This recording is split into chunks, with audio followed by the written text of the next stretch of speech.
이거 누가 만들었나요? 보기 좋은 떡입니까? 답답해요. 똑바로 알려주세요. 그럼 어디로 가는 겁니까? 어제부터 중개사들이 계약서 외에 작성하는 중개대상물 확인설명서 사항이 바뀐 게 있습니다. 그중 임대인과 임차인들에게 가장 중요한 부분을 꼭 짚고 넘어가겠습니다. 안녕하세요.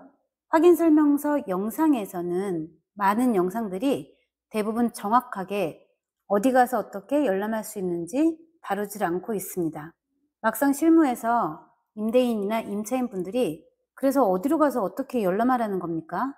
라고 물어보시면 정확하게 말해줘야 하는데 혹시 아직 그게 미비하시다면 이 영상 꼭 시청하세요. 전세 사기로 문제가 심각하기에 계약서에 쓰는 확인설명서 개정을 어제부터 시행했는데요. 그게 뭐냐 하면 임차인들을 위해 임대인의 국세, 지방세 체납 여부와 전입세대 열람, 확정일자 부여 현황을 열람할 수 있도록 확인설명서에다가 딱 표시해 놓고 고지하게 한 겁니다. 이따 이 뒤에서 이 개정에 대해서 문제점도 짚어볼 건데요. 우선 이 열람을 도대체 어디 가서 하는지 또 뭘 갖고 가야 하는지 알아보도록 하겠습니다. 어제 저는 출근하자마자 오전부터 전화를 열심히 돌렸습니다. 어디다가 제가 했을까요?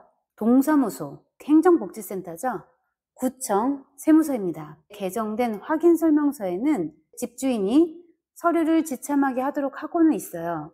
하지만 꼭 서류를 갖고 오라는 강제 조항은 없습니다. 그 대신 임차인이 직접 열람할 수 있게 해준 거죠. 그럼 임대인이 가져오지 않았다고 할 경우에 임차인이 직접 들러야 할 곳을 알아보시죠. 일단 확정일자 부여 현황, 전입세대 열람은 계약한 부동산이 속한 행정복지센터를 들르세요. 임대차 계약서랑 본인 신분증만 있으면 됩니다. 확정일자 부여 현황은 여러 가구가 그 집에 살고 있을 때 확정일자 받은 다른 세입자의 보증금과 기간도 확인이 가능합니다. 내 보증금을 지키기 위해서 당연히 꼭 떼어보셔야 되죠. 전입세대 열람도 그 집에 다른 세입자가 몇 명 있는지 확인할 때도 필요합니다. 이것 또한 최우선 변제금에 문제가 되기 때문에 꼭 확인을 하셔야 되는 서류입니다. 이 두 가지 서류는 계약서와 본인 신분증만 있으면 됩니다. 자, 그러면 지방세 납세 증명서와 국세 증명서는 어디로 갈까요? 일단 지방세 서류는 계약서와 신분증만 갖고 있다면 우리가 아까 갔던 행정복지센터로 가시면 안 됩니다. 열람이 안 됩니다. 그럼 어디로 가냐고요? 부동산 소재지 구청으로 가셔야 됩니다. 아, 정말 힘드네요. 할 수 없죠. 그런데 만약에 내가 행정복지센터에서 정말 떼고 싶다면 행정복지센터에 구비된 그 열람하는 위임장이 있거든요. 꼭 그 서류에 사인을 받아야 된다 하더라고요.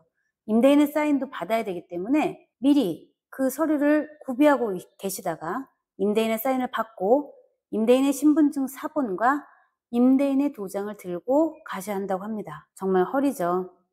그러면 국세 체납에 대한 정보는 어디서 열람할까요? 그건 오로지 세무서에서만 가능합니다. 아무 세무서 가셔도 되는데요.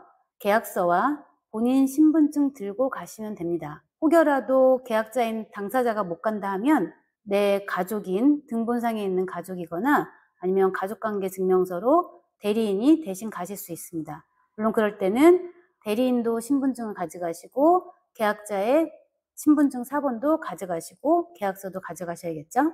자, 그러니까 다시 한번 정리해 보겠습니다. 임대차 계약을 했다면 이 순서대로 가셔야겠네요. 행정복지센터에 가셔서 전입세대 열람 확인원을 떼시고 확정일자 부여 현황도 열람하시고 구청에 가서는 지방세 열람을 하고 세무서에 가서 국세 열람을 하고 정말 생각만 해도 번거롭고 힘드네요. 그런데 여기서 더 중요한 게 있습니다. 꼭 기억하세요. 이 행위를 하는 이유는 뭘까요? 당연히 세입자들의 보증금, 나의 보증금을 안전하게 지키기 위한 수단이잖아요. 그런데 중요한 건 계약하고 나서도 열람해야겠지만 잔금 시에 열람해야겠죠. 왜냐하면 잔금하는 날, 전입하는 거기 때문에 그날 법의 보호를 받는 날이잖아요. 잔금 그 전에 변동사항이 있는지도 확인해야 하기 때문입니다. 아, 정말 어렵죠. 편안하게 임대인이 다 떼어오면 좋지만 법으로 임대인이 떼어오려는 강제 규정이 없기 때문에 안 떼어온다 해도 이거를 뭐라고 할 수는 없습니다. 더군다나 여기서 정말 중요한 건 제가 공인중개사로서 이런 번거로운 절차를 고객을 위해서 대신 해주면 좋겠으나 확인하고 놀랐습니다. 확인 결과 국세 체납에 대한 열람은 공인중개사는 불가능하다네요.